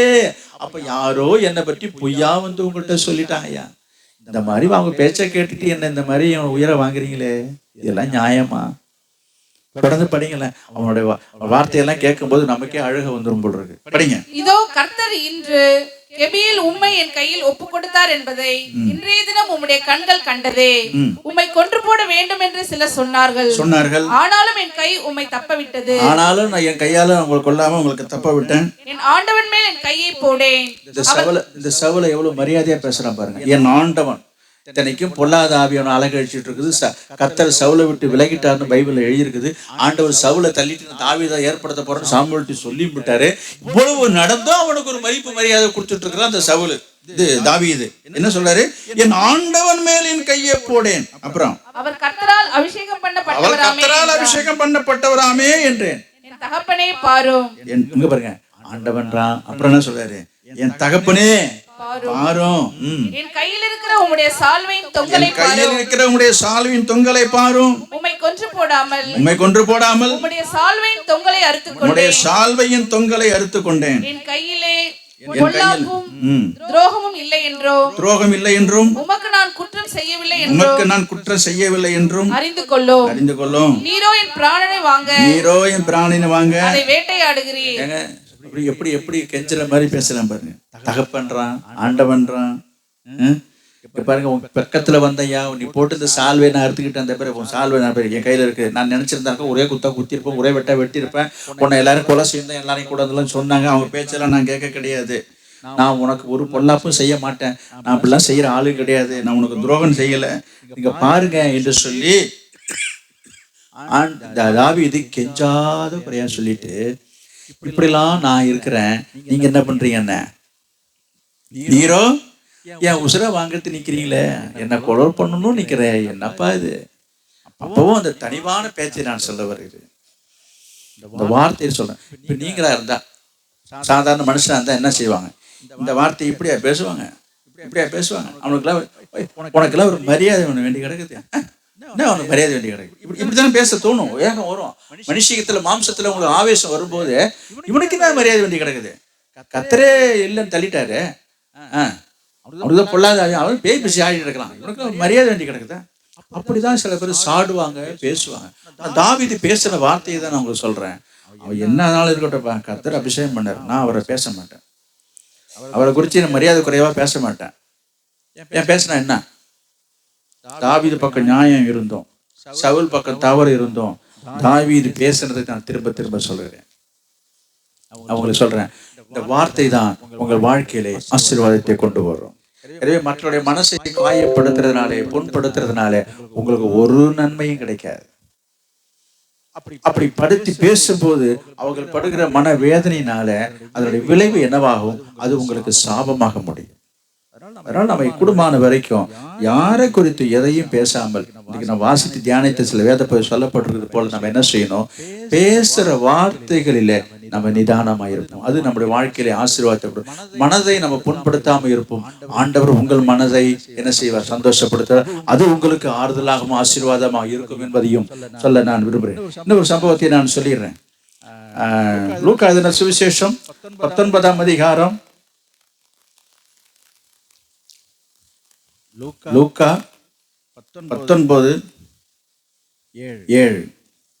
அதை கண்ட யாவரும் இவர் பாவியான மனுஷனிடத்தில் தங்கும்படி போனார் என்று முறுமுறுத்தார்கள். சகேயு பற்றி உங்களுக்கு தெரியும். ஒரு குள்ளமா இருக்கிறவன் ஆண்டவரை பார்க்கணும்னு ஆசைப்பட்டவன். அவன் ஆண்டவரை பார்த்த உடனே இறங்கி வைப்பான், அவன் வீட்டுக்கு வரேன்னு சொல்றாரு. வீட்டுக்கு வரணும்னு ஆண்டவர் சொன்னதை கேட்ட உடனே சுத்தி இருக்கிறவங்களாம் பார்த்து, அடடா மோசமானவன், என்னது ஊர் அடிச்சு உலையில போடுறவன், இவெல்லாம் ஒரு மனுஷனா, இவன் வீட்டுக்கு ஏசுனாரு போறான் என்று சொல்லி எல்லாரும் ஒரு விதமா பேசுறாங்க. 19ஆம் அதிகாரம் 7வது வசனம். அதை கண்ட யாவரும் இவர் பாவியான மனுஷனிடத்தில் தங்கும்படி போனார்கள் என்று முறுமுறுத்தார்கள். அப்படின்னா என்ன? யார் வீட்டுக்கு போற அப்படி கசம பேசுறாங்க. பேசுறது சகை காலில் விழுது, ஏசுனார் காலில் விழுது. அதை கண்ட யாவரும் முறுமுறுத்தார்கள். சகையை நின்று கர்த்தரை நோக்கி, ஆண்டவரே, என் ஆஸ்திகளில் பாதியை ஏழைகளுக்கு கொடுக்கிறேன். நான் ஒருவனிடத்தில் எதையாகிலும் அநியாயமாய் வாங்கினது உண்டானால் நாளத்தனியாக திரும்ப செலுத்துகிறேன் என்றான். சரி, என்ன சொல்ல வருகிறேன்றது கவனிங்க. இயேசுக்கு எல்லாமே தெரியும். சகையை பற்றி இயேசுக்கு தெரியாத? எல்லாமே தெரியும். அவன் ஒரு அநியாயக்காரன், அக்கிரமக்காரன், அவன் ஊரை ஏமாத்தணும், நிறைய காரியங்கள் எழுதப்பட்டிருக்கு. அப்படிப்பட்டவன் என்றது ஆண்டவருக்கு நல்லாவே தெரியும். அது ஊருக்கும் தெரியும், உலகத்துல அத்தனை பேருக்கும் தெரியும். அதை தான் சொல்றாங்க, ஐயோ இவன் மோசமான ஆளாச்சு, இவன் வீட்டுக்கு ஏன் ஏசுனார் போறான்றாங்க. இயேசு அந்த இடத்துல அணுகிற முறையை நான் சொல்ல வருகிறேன். இவர்கள் இப்படி பேசுறதுனால எது நடந்துடல. என்னது? அப்ப சகை வீட்டுக்கு இயேசுநாதர் போகிறத தடுக்கிறதுல குறியா இருந்தாங்க. இந்த சகையும் மனம் திரும்புறதற்கு இவர்கள் விருப்பம் இல்லாம இருந்தார்கள் என்று நான் சொல்ல வருகிறேன். ஆனா ஆண்டவருடைய அணுகுமுறையை நான் பார்க்கும் போது அதெல்லாம் எதுவுமே அவர் கண்டுக்கல, காதல போட்டுக்கல. அதெல்லாம் இருக்கட்டும்ப்பா அப்படின்ட்டு நான் உங்க வீட்டுக்கு வரேன்ட்டு வர்றாரு. அந்த வீட்டுக்கு வரேன்னு சொன்ன அந்த வார்த்தையிலே சகை என்ன பண்ணிட்டான்? மனசு மாறிட்டான். இயேசு சொல்லாமையே என்ன பண்ணிட்டான்? என் ஆஸ்தியில என்ன செய்ய போறேன், நான் என்ன பண்ண போறேன், என் ஆஸ்தியை பாதி எடுத்து நான் ஏழைக்கு கொடுக்குறேன். ஏசுநாதர் கேட்டாரா? ஏசுநாதர் சொன்னாரா? சொல்லவே இல்லை. என்ன, நான் ஒரு இடத்துல எதையாவது அநியாயமா வாங்கியிருந்தேன், நான் என்ன செய்ய போறேன், அது 4 மடங்கா திருப்பி கொடுத்துறேன். இயேசு சொன்னாரு? ஒண்ணுமே சொல்லல. அப்ப என்னதான் சொன்னாரு இயேசு?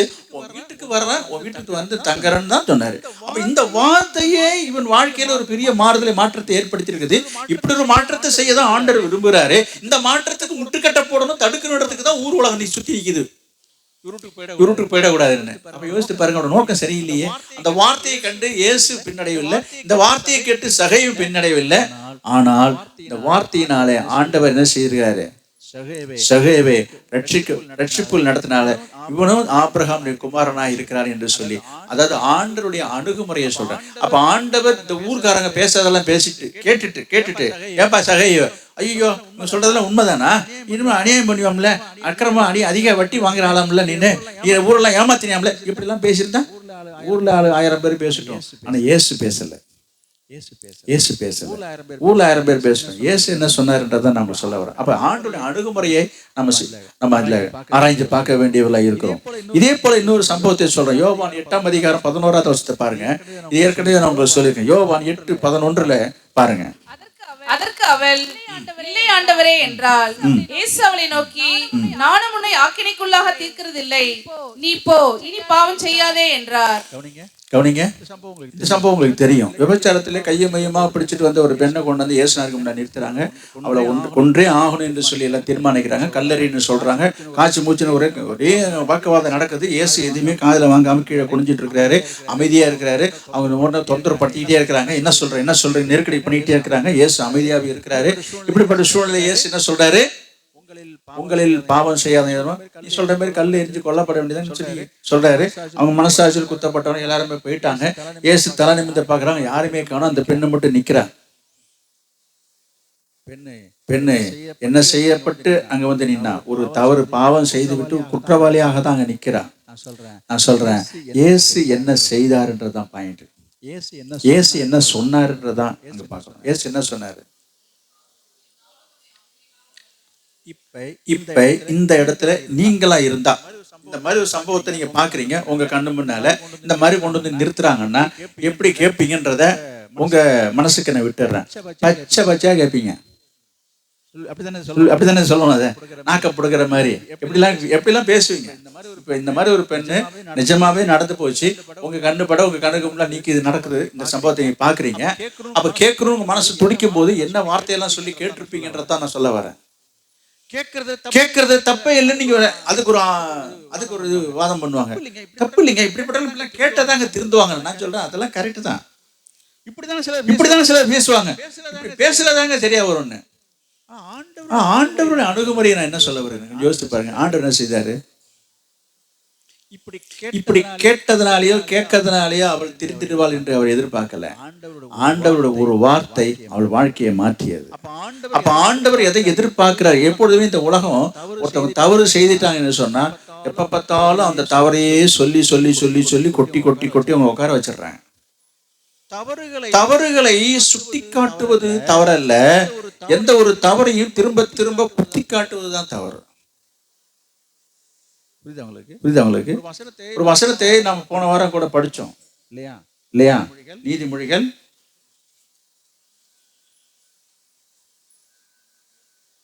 12ஆம் அதிகாரம் 18வது வசனம். நீதிமொழிகள் 12:18. பட்டய குத்துகள் போல் பேசுகிறவர்களும் உண்டு. பட்டய குத்துகள் போல், பாத்தீங்களா? அந்த வார்த்தையை பாருங்க, வசனத்தை பாருங்க. பட்டய குத்துக்கள் போல் பேசுகிறவர்களும் உண்டு. எப்படி பேசுறாங்களாம்? எப்படி பேசுறது? அப்படின்னா என்ன? பட்டை என்ன? கத்தி சொல்றாங்கல்ல. அவங்க சொல்ற வார்த்தை எப்படி இருக்குது? சில பேர் பேசுற வார்த்தை எப்படி இருக்கும்? அப்படி ஈட்டி எடுத்து நெஞ்சில குத்துற மாதிரி ஒரு கேள்வி கேட்டுட்டு போயிட்டாங்கன்னா எங்க குத்துறாங்க? அப்ப அந்த வார்த்தைக்கு ஒரு வலிமை இருக்கிறது. பாதிக்கப்பட்டவங்க சொல்ற வார்த்தையை தான் சொல்றேன், வசனமா அவர் தான் சொல்றது. இந்த மாதிரி இன்னைக்கு நிறைய பேர் பேசுறாங்க, குத்தலா பேசுறது. அவங்க மனசுல குத்தலா அப்படிலாம் பேசக்கூடாது. பட்டய குத்துக்கள் பேசுற போல் உண்டு இருக்குது. அப்ப நீங்க நிறைய பேர் விசுவாசிகள் கூட ஜாட பேச்சு பேசுறது, ஜாடையில குத்தலா பேசுறது, அவங்களை வந்து மனசு புண்படும்படி பேசுவது, இதெல்லாம் பாவம் என்று தெரியாமல் பேசிக்கொண்டிருக்கீங்க. அவங்க மனசை காயப்படுத்தும் என்று சொல்லி பேசிக்கொண்டிருக்கீங்க. அதற்கு நீங்க பேசுற காரியம் என்னன்னா, இது நியாயம் தானே? அதைத்தான் நான் சொல்ல வந்தேன். தப்பு செய்தவங்களை கூட ஆண்டவர் காயப்படுத்தலையே. விபச்சாரத்துல கையை மையமா பிடிக்கப்பட்ட அந்த பெண்ணை பார்த்து ஆண்டவர் என்ன கேள்வி கேட்டு இருக்கலாம்? கேட்கல, கேட்டிருக்கலாம். நீங்க கேட்கிற மாதிரி ஏன் அவர் கேட்கல? யோசித்து பாருங்க. அதே போல இந்த சகை விஷயத்தை நான் வரேன். சகையை பத்தி ஊர்ல எல்லாரும் ஒரு மாதிரி பேசுறாங்க. இயேசு ஒண்ணுமே பேசு. காரணம் என்ன? அவன் ரொம்ப நல்லவனா? கிடையவே கிடையாது. சகையும் நல்லவன் கிடையாது. இப்ப இந்த பார்த்த இந்த ஸ்திரீயும் நல்லவே கிடையாது. அப்ப காரணம் என்ன? அவங்க சப்போர்ட்லாம் கிடையாது. அப்ப ஆண்டவருடைய நோக்கம் என்ன என்று சொன்னா, ஒருத்தவங்களை காயப்படுத்தி கஷ்டப்படுத்தி குத்தி பேசுறதுனால ஒரு பிரயோஜனம் நன்மை நடந்துடாது. அவர் மனுஷனாக மாறணும், மனசு மாறணும், மனுஷனாக வாழணும் என்பதை ஒரு எதிர்பார்ப்புல கர்த்தர் செய்தால் அதுல அவர் சக்சஸ் அடைந்தார். அதுதான் இந்த சம்பவத்தை நான் உங்களுக்கு சொல்லிக்கொண்டே வர, நிறைய சொல்லிக்கிட்டே போகலாம். யோசித்து பாருங்க. இன்றைக்கு உங்களோட வாயினால, உங்க வார்த்தையினால நீங்க என்ன செய்து கொண்டிருக்கீங்க யோசித்து பாருங்க. எத்தனை பேருடைய வாழ்க்கையை அழித்திருக்கீங்க, எத்தனை பேரை மனசை புண்படுத்திருக்கீங்க, வேதனைப்படுத்திருக்கீங்கன்றதை யோசித்து பாருங்க. அதெல்லாம் நான் உண்மைதானே பேசணும். நான் திருப்பி சொல்றேன், நீ உண்மையை பேசியிருக்கலாம், அது உனக்கு ஆசீர்வாதம் இல்லைன்றத நான் சொல்ல வரேன். உனக்கு அது ஆசீர்வாதங்க இருக்காது. உண்மையா இருந்தா அதை எப்படி பேசணும், அதைத்தான் முன்னே சொன்னேன். உண்மையா இருந்தா கூட சம்பந்தப்பட்ட நபர்கிட்ட நேரா போய் பேசணும். அதான் அவங்க மேல அன்பா இருக்கிறதுக்கு அடையாளம். ஒருத்தங்க மேல ஒரு தவறு நடந்திருக்குங்க, நேராவே போய் இந்த மாதிரி உங்களை பத்தி பேசுறாங்க, இந்த மாதிரி சொல்றாங்க, இப்படிலாம் நடந்திருக்கு, கேள்விப்பட்டேன், எனக்கு கேட்டது ரொம்ப மனசு கஷ்டமா இருக்குங்க, இது நிஜம்தானா, இது உண்மையா, என்னங்க உங்களை பத்தி எல்லாரும் இல்லாத பிள்ளைதான் பேசிட்டு இருக்காங்க, நீங்க அப்படிப்பட்ட ஆளான்னு போய் நேரா போய் கேளுங்க. எத்தனை பேர் அப்படிப்பட்ட காரியங்களை செய்திருக்கீங்க உங்களால துணிச்சலா சொல்ல முடியும். எந்த ஒரு காரியமா இருக்கட்டுங்க, ஒரு காரியம் நடந்ததாவே இருக்கட்டும், நடக்காததா இருக்கட்டும், ஒரு செய்தி காதுக்கு வருதுன்னா முதல்ல யார்கிட்ட போய் கேட்பாங்க தெரியுமா? இல்ல யார்கிட்ட போய் சொல்லுவாங்க தெரியுமா? அவங்கள்ட்ட யாரு ரொம்ப சலிசில இல்லையோ, நெருக்கம் இல்லையோ, அவங்கள்ட்ட தான் முதல்ல போய், நான் ஒரு செய்தி கேள்விப்பட்டேன், உனக்கு தெரியுமா, என்ன ஏதாவது அவங்க பேரை சொல்லி, இந்த மாதிரியா சம்பவம் நடந்துருச்சே, உனக்கு ஏதாவது தெரியுமா? நான் கூட அரசு பரசல கேள்விப்பட்டேன். இப்படி இவங்க ரெண்டு பேரும் உட்காந்து சோராசியமா அதை பேசி, இது பேசல ரொம்ப டேஸ்டா இருக்காதுன்னு சொல்லி ஒரு டீ ஒன்று ஆர்டர் பண்ணி, அந்த டீயை வந்து ரொம்ப அப்படியே டேஸ்ட் பண்ணி குடிச்சுக்கிட்டே அதை பேசி. ஆமா, நீ சொல்றது உண்மைதான், நீ சொல்றதெல்லாம் உண்மைதான் தலையாட்டி கேட்டுட்டு, இதுல என்ன நடந்து போச்சுன்னு எனக்கு ஒண்ணுமே புரியல. எனக்கு இதோட முடியாதுங்க. திரும்ப அடுத்த வாரமும் தொடரும். இந்த 2 நாளாகும், 4 8 ஆகும், 8 இப்படி பேசி அவ்வளவுதான். இவங்க அதுக்காக ஒரு ஸ்டெப் எடுக்கல. இவங்களுடைய நோக்கம் என்னன்னா தூத்தணும். அவங்க பேருக்கு இருக்கிற ஒரு மதிப்பையும் மரியாதையும் குறைச்சி, அவங்க எல்லாரும் அவங்களுக்கு ரொம்ப மரியாதை கொடுத்துட்டு உட்காந்துக்கிறாங்க. ரொம்ப ஒழுங்கு அவரு, உன் பேரை என்ன ஆக்கிரம் பாரு அப்படின்றது சொல்லாம நம்ம சொல்லி என்ன பண்ணிட்டு உட்காந்துருக்கிறோம் உள்ளுக்குள்ளார. அப்படியே சொல்லி விட்டுட்டு இந்த மாதிரி கொளுத்தி போட்டு போயிட்டே இருக்க வேண்டியது. இதுல என்ன நடந்து போச்சுன்னு நான் கேட்கிறேன். கேட்டா உங்களுக்கு தெரியுமா? என்ன தெரிஞ்சு என்ன பண்ண போறேன் நான் சொல்றேன். ஒரு நல்ல விசுவாசிக்கு ஒரு அடையாளத்தை நான் சொல்றேன். ஒரு நல்ல விசுவாசி, ஆவிக்குரிய விசுவாசி, கர்த்தருக்கு பிரியமான பயந்த ஒரு நல்ல ஒரு ஆவிக்குரிய மனுஷன் அந்த என்ன தன்மை செய்வான். தாராளமா நீங்க நேராகவே போய் சொல்லி கேட்கலாம், தப்பு கிடையாது. இந்த மாதிரி சொல்றாங்க, போறாங்க, கேள்விப்பட்டேன், போனேன், வந்தேன், நான் சொல்றேன், தப்பா நினைச்சிக்காதீங்க, அதுக்கு வந்து சொல்றாங்க. அப்படி கேட்டுட்டு அது உண்மையா இருந்தாலும் நீங்க அதுக்காக ஜெபம் பண்ணுங்க. உண்மை இல்லைனாலும் அது விளக்கத்தை தெரிஞ்சுட்டு, சரிங்க இந்த மாதிரி உங்களை பத்தி தப்பா பேசுறாங்க போல இருக்கு, என்ன சரி பரவாயில்லன்னு அவங்களுக்காக நீங்க ஜெபிக்கலாம், ஒரு ஆலோசனை போடலாம். அல்லது அவங்களுக்காக நம்ம என்ன செய்யலாம், ஜெபித்து, ஆண்டவரே இப்படி எல்லாம் நடக்குதுன்னு சொல்லி அதை விட்டுட்டு ஒவ்வொருத்தரா கூப்பிட்டு, இங்க வா, செய்தி கேட்டுப்போ, தெரியாது உனக்கு என்ன செய்தி இது, ஒருத்தவங்க பேரை சொல்லி இன்னென்ன மாதிரி, ஆமாம்மா நான் கூட கேள்விப்பட்ட போனேன், அதான் நீ ஒண்ணு நீ பாட்டு பார்த்துட்டு பேசாம போயிட்டே இருக்கிற. அப்ப இவங்களுடைய எண்ணங்கள் எப்படி இருக்குதுன்னு சொன்னா, இதை வந்து திரும்ப இவங்க கூடி பேசிக்கணும். புரியுதா? ஒருத்தரை குறித்து ஒரு தப்பான காரியத்தை, இழிவான காரியத்தை, கேவலமான காரியத்தை பேசிக் கொள்வதில் ஒரு சந்தோஷம் அவங்களுக்கு. இதெல்லாம் ஒரு பாவம் என்பதை அவங்களுக்கு ஆகாத சம்பாஷணை நல்ல ஒழுக்கத்தை கெடுக்கும். மனுஷர் பேசும் வீணான வார்த்தை யாவை குறித்து நியாய தீர்ப்பு நாளிலே கணக்கு ஒப்புவிக்கப்பட வேண்டும் என்று சொல்லப்பட்டிருக்கு. பிரசங்கி 5ஆம் அதிகாரம் 6வது வசனத்தை பாருங்க. பிரசங்கி 5:6. சீக்கிரம். வருத்தத்தோடும் மனசஞ்சலத்தோடும். பிரசங்கி 5:6. உன் மாம்சத்தை பாவத்துக்கு உள்ளாக்க உன் வாய்க்கு இடம் கொடாதே. வாய்க்கு இடம் தராத. இந்த மாதிரி வாய்க்கு வந்ததை பேசாதீங்க. மாம்சத்தை பாவத்துக்கு. அப்ப பாருங்க, இது பாவம் தானே. மாம்சத்துக்குன்னா என்ன அர்த்தம்? அப்ப இது மாதிரி பேசுறதெல்லாம் பாவனே சில பேர் தெரியல. நான் என்ன பேசிட்டேன், நான் என்ன சொல்லிட்டேன், நான் என்ன இல்லாத என்ன பேசிட்டேன். அட நீ இருந்ததான் பேசி, இல்லாததான் பேசு. சொற்களின் மிகுதியில் பாவம் இல்லாமல் போகாது. அப்புறம் ஒரு பாவம் ஆச்சு. அந்த பாவம் நமக்கு என்னத்தை கொண்டு வரும்? படிக்க சீக்கிரம். அது புத்தி பிசகினால் செய்தது என்று அது புத்தி பிசகினால் செய்தது என்று தூதனுக்கு முன் சொல்லாதே. சொல்லாதே. தேவன் உன் வார்த்தைகளினாலே தேவன் உன் வார்த்தைகளினாலே கோபம் கொண்டு உன் கைகளின் கிரியை கைகளின் கிரியையை அழிப்பானே. அழிப்பானே. ஆண்டவருக்கு கோபம் வருமா? இந்த மாதிரிலாம் பேசுனீங்கன்னா கர்த்தருக்கு கோபம் வரும். கோபம் வந்தா என்ன ஆகுன்றது பாருங்க. எனவே நம்ம யாருடைய மனசையும் புண்படுத்த வேண்டாம். கடைசியாக ஒரு காரியத்தை சொல்லி நான் முடிக்கிறேன். ரூத்து முதல் அதிகாரம் 15வது வசனம். ரூத்து முதல் அதிகாரம் 15வது வசனம்.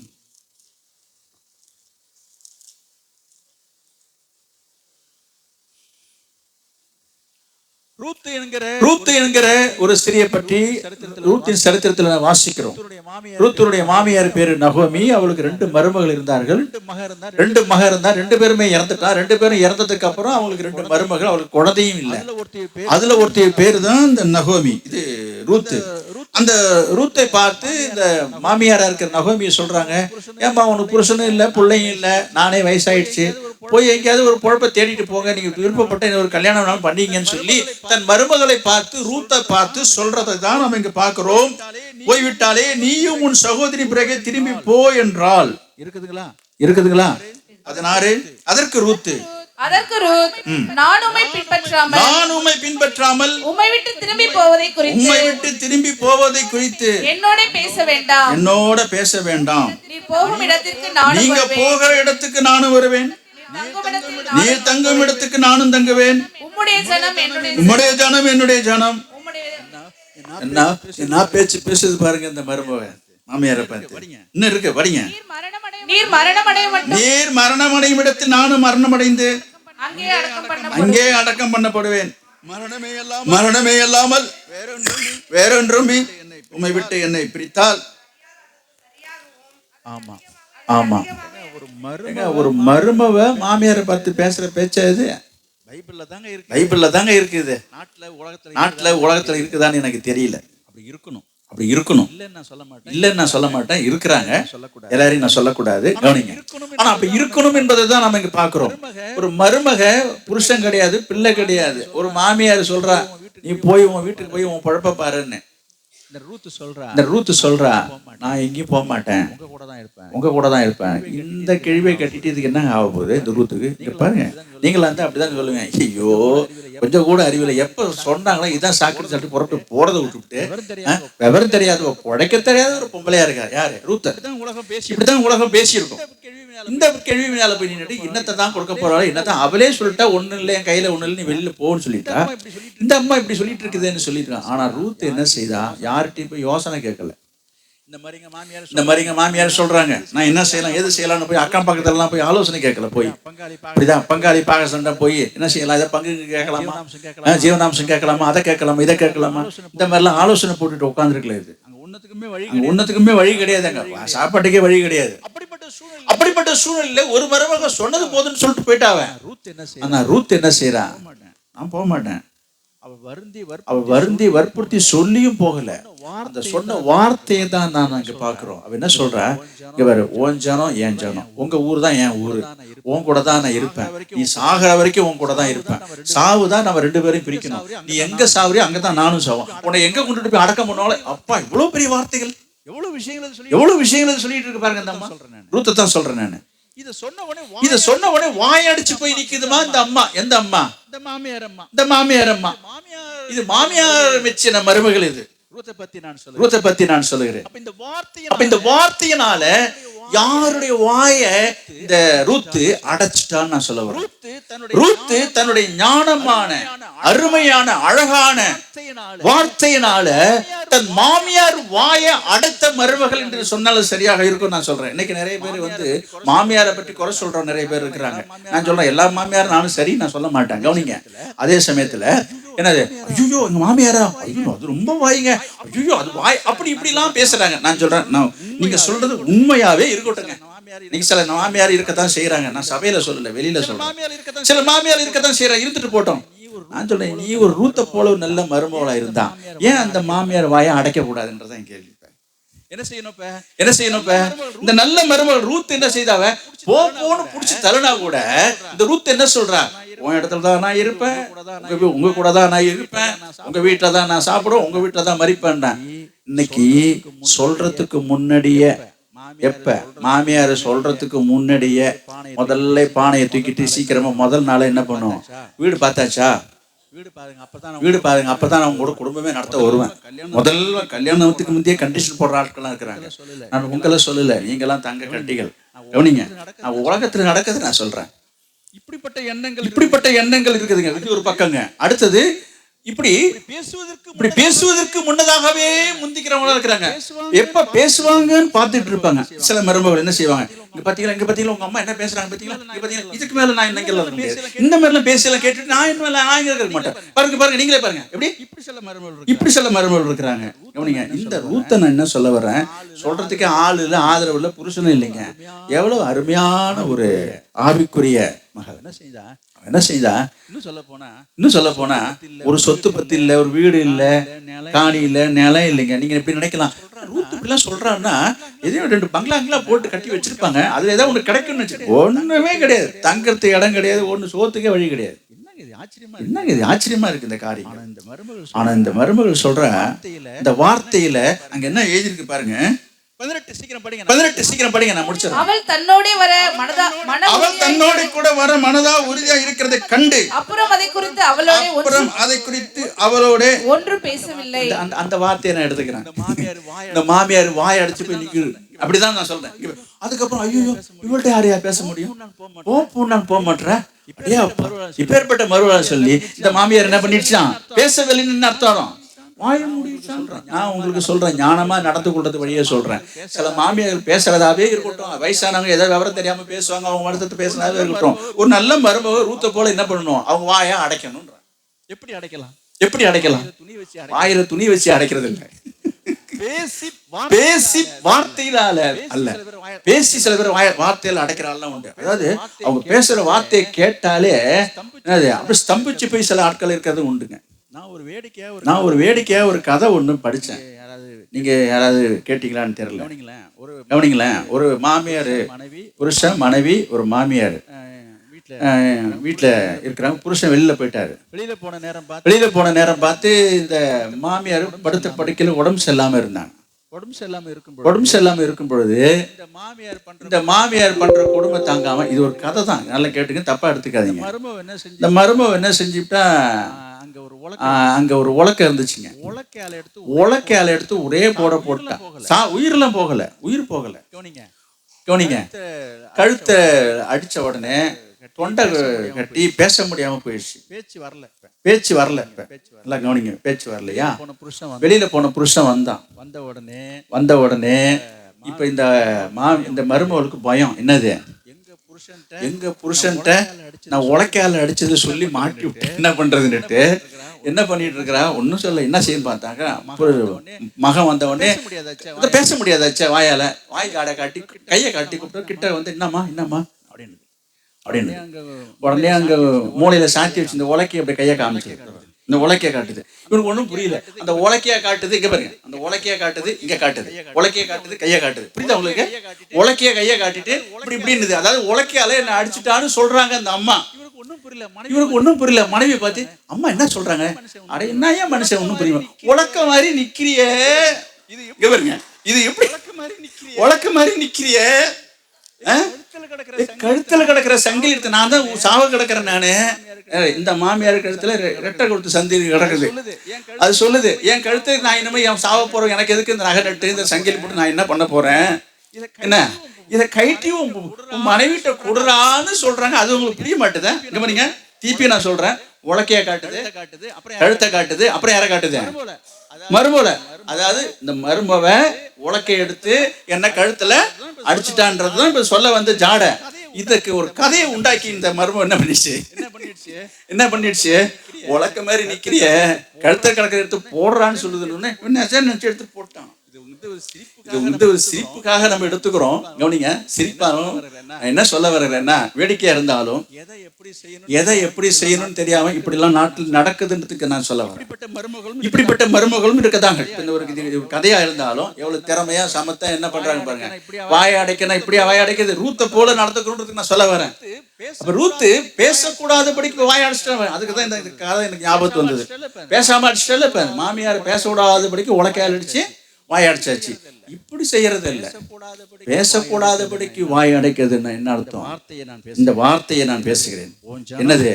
ஓன் ஜனம் ஏன் ஜனம், அந்த வார்த்தையாகப்பட்டது. சரி, இப்படிலாம் நடந்ததுங்க, இதனால என்னங்க பெருசுக்காக கிடைச்சதுங்க ரூத்துக்கு? அப்படி சிலருக்கு நினைப்பீங்க. இப்ப ரூத்தை பத்தி இவ்வளவு உயர்வா பேசுறீங்க, இப்படிலாம் நாட்டுல நடக்குமா? அப்படிலாம் இருப்பாங்களா? இப்படிலாம் மருமோ இருக்க முடியுமா?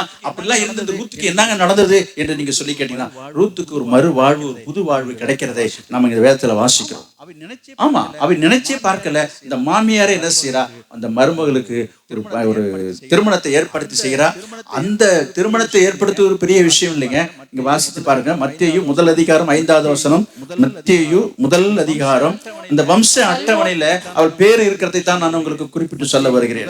மத்தேயு 1:5. சல்மோன் போவாசை ராகாபினிடத்தில் பெற்றான். போவாஸ் ஓபேதை ரூத்தினிடத்தில் பெற்றான். பாத்தீங்களா? போவாஸ் ஓபேதை ரூத்தினிடத்தில் பெற்றான். என்ன சொல்ல வர? வம்ச அட்டவணையில இவருடைய பெயர் வந்திருக்குது. இந்த வம்சத்தில் பிறந்தவர் தான் நம் ஆண்டவர் இயேசு கிறிஸ்து. இது வம்ச பட்டியல் சொல்லப்பட்டிருக்குங்க. பட்டியல் அதுக்கப்புறம் பரம்பரை வருது. இன்னைக்கு கீழே வாசித்து பாத்தீங்கன்னா வந்துட்டே இருக்கு. ஓபேத் ஈசாயை பெற்றான், ஈசாய் தாவீதை பெற்றான், வந்துட்டே இருக்கு பாருங்க. இந்த வம்சத்திலே தான் இயேசு பிறந்ததை நம்ம இந்த பட்டியல பாக்குறோம். அப்ப என்ன சொல்ல வருகிறேன்? ஆண்டவர் இயேசு அவளை கனப்படுத்தினதை நான் சொல்ல வரேன். அப்ப அவளுடைய வாழ்க்கை, அவருடைய காரியங்களை தெரிந்துதான் அந்த வம்சத்திலே என்ன செய்திருக்கிறார் இயேசு? பிறந்ததை என்னப்பா? அது ஒரு பெருமை அல்லவா? மேன்மை அல்லவா? அது மகிமை அல்லவா? யோசித்து பாருங்க. அதைத்தான் நான் உங்களுக்கு சொல்றேன். அப்ப இந்த வார்த்தையினால எவ்வளவு நன்மையை அவள் பெற்றுக்கொண்டாள். வாழ்க்கையை மட்டுமே பெற்றுக்கொண்டா, வம்ச அட்டவணையிலேயே பேர் எடுத்துட்டா. இன்னைக்கு நிறைய பேர் பேர் வாங்கணும்னு ஆசைப்படுறாங்க, தன்னோட பேர் நிலைச்சு நிற்கணும்னு ஆசைப்படுறாங்க. நானும் உங்களுக்கு சொல்றேன், ரூத்தை போல உங்கள் பேர் நிலைத்து நிற்கும்படி வாழ உங்களை அர்ப்பணிங்க, ஒப்பு கொடுங்க, ஜெபம் பண்ணுங்க. கர்த்தர் உங்களை ஆசீர்வதிப்பாராக. நாம் ஜெபம் பண்ணுவோம். Praise the Lord. ஹல்லேலூயா. ஸ்தோத்திரம் ஆண்டவரே. இயேசுவே உமக்கு ஸ்தோத்திரம். ஸ்தோத்திரம் ஸ்தோத்திரம் ஸ்தோத்திரம். Praise the Lord. Praise the Lord. Hallelujah. Hallelujah. உங்கள் வாயினால் வார்த்தையினாலே மற்றவர்களை நீங்கள் புண்படுத்தினது உண்டா? உங்களுடைய பேச்சினாலே யார் மனதையாவது நீங்கள் கஷ்டப்படுத்துவது உண்டா? அந்த வருஷத்தின் கடைசி நாட்கள் வந்திருக்கிறோம். ஆசீர்வாதத்தை நீங்கள் இழந்து போக வேண்டாம். ஒருவேளை உங்கள் புருஷனை நீங்கள் கஷ்டப்படுத்திருக்கலாம் உங்கள் வாயத்தினால. புருஷர்களே உங்கள் மனைவியை உங்கள் வார்த்தையினாலே மனசை கஷ்டப்படுத்திருக்கலாம். பிள்ளைகளே உங்கள் பெற்றோர்களை மனம் புண்படுபடி நீங்கள் பேசியிருக்கலாம். என்னை ஏன் பெற்ற, என்னை ஏன் பெற்ற? சில பிள்ளைங்க கேட்கிறாங்க. இதெல்லாம் தப்பு. யோபு மனைவி போல சில மனைவிமார்கள் புருஷனை பார்த்து பேசியிருக்கலாம். இதெல்லாம் எதுக்கு ஒரு மனுஷனா இருக்கல, செத்துடலாம் இதை விட என்று சொல்லி ஒருவேளை நீங்க கடுமையாக பேசியிருக்கலாம். எப்படி பேசியிருந்தாலும் நாம் இன்றைக்கு வாசித்தது போல, தியானித்தது போல, அண்ணாளுடைய கணவர் அண்ணாளுக்கு ஆறுதலான வார்த்தையை சொல்லி தேற்றுகிறதை பார்க்கிறோம். சுனேமியால் ஒரு பெரிய இக்கட்டு கஷ்டம் வந்தும் ஊழியக்காரரை குறைத்து பேசாமல், பழித்து பேசாமல், நிதானமாக பேசுகிறதை பார்க்கிறோம். தாவீது ஒரு பெரிய துன்பத்துள்ள இக்கட்டில் இருந்தாலும் தன்னால பாதிக்கப்பட்ட சவுலை பார்த்து அவன் மரியாதையா பேசலாம். ஆண்டவனையும் சொல்றான், தகப்பனையும் சொல்றான். மனம் பதிச்சு எதுவும் சொல்லல. சகையை குறித்து ஊர்ல எல்லாரும் பேசுறாங்க. ஆண்டவர் ஒரு குறையும் சொல்லல. சகையை ரட்சிக்கப்பட்டான். இந்த பாவியாகிய ஸ்திரீ எல்லாரும் கல்லெறித்து கொள்ள வேண்டும் என்று சொல்றாங்க. ஆனா இயேசுக்கு மனசு இல்லதான். அதே சமயத்தில் அவள் திருந்தி ஒரு புது வாழ்வு வாழ ஆண்டவர் வழிகாட்டினார். ஆண்டவர் இந்த உலகத்துக்கு வந்தது நோக்கம், நான் அவளுக்கு ஜீவன் உண்டாக்கவும் வந்தேன். திருடன் திருடவும் கொல்லவும் அழிக்கிறானே அன்றி வேறு ஒன்றுக்கும் வரான் என்று சொல்லப்பட்டது. நம்முடைய ஆண்டவர் உங்களுக்கு ஜீவனை கொடுத்தவர், உங்களுக்காக ஜீவனை கொடுத்தவர். நீங்கள் ஜீவிக்க வேண்டும், உயிரோடு வாழ வேண்டும் என்று ஆண்டவர் ஆசைப்படுகிறார். நீங்கள் சாக வேண்டும் என்பது ஆண்டவருடைய பிரியம் இல்லை. ரூத்து தன்னுடைய வார்த்தையினாலே மாமியாருடைய பாராட்டை பெற்றதோடு மட்டுமல்ல, ஒரு ஆசீர்வாதமான வாழ்க்கையை பெற்றுக்கொண்டார். அவர் வம்ச அட்டவணையில இயேசு பிறந்து அவருடைய பெயரையே ஆண்டவர் மகிமைப்படுத்துகிறதை பார்க்கிறோம். அல்லேலூயா. எனக்கு அருமையான பிள்ளைகளே, பெற்றோருடைய மனசை காயப்படுத்தாதீங்க. மனைவிமார்களே, புருஷனுடைய மனசை காயப்படுத்தாதீங்க. புருஷர்களே, உங்கள் மனைவிகளின் மனதை காயப்படுத்தாமல் அண்ணாளுக்கு அந்த புருஷன் எப்படி ஆதரவா இருந்தது போல நீங்கள் ஒரு காயங்களை ஆற்றக்கூடியதாக இருங்க. சபை விசுவாசிகளே, இந்த சூனியாமே ஸ்திரியை போல ஊழியக்காரரை குற்றப்படுத்தாதீங்க, குறை சொல்லாதீங்க, மனசு புண்படும்படி பேசாதீங்க, முதுகுக்கு பின்னால பேசி அவர் மனசு கஷ்டப்படுத்தாதீங்க.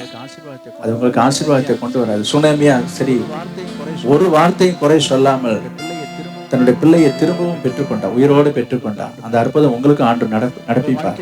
உங்கள் வாழ்க்கையில் ஆண்டு அற்புதங்கள் செய்வார். ஹல்லேலூயா, ஹல்லேலூயா. ரூத்தை போல வாழ்க்கையை இழந்து தவிக்கிறீங்களோ, எதிர்காலத்தை குறித்து கேள்வி கூட இருக்கீங்களா? கர்த்தர் நல்ல வாழ்க்கையை வைத்திருக்கிறார், ஆசீர்வாதமான வாழ்க்கையை வைத்திருக்கிறார், மகிமையான வாழ்க்கையை வைத்திருக்கிறார். Hallelujah, hallelujah. Praise the Lord, praise the Lord. உங்கள் வாயின் வார்த்தைகள் மற்றவருடைய மனதை புண்படுத்துகிறதா அல்லது காயங்களை ஆற்றுகிறதா? Praise the Lord, praise the Lord. Hallelujah. ஸ்தோத்திரம் ஆண்டவரே.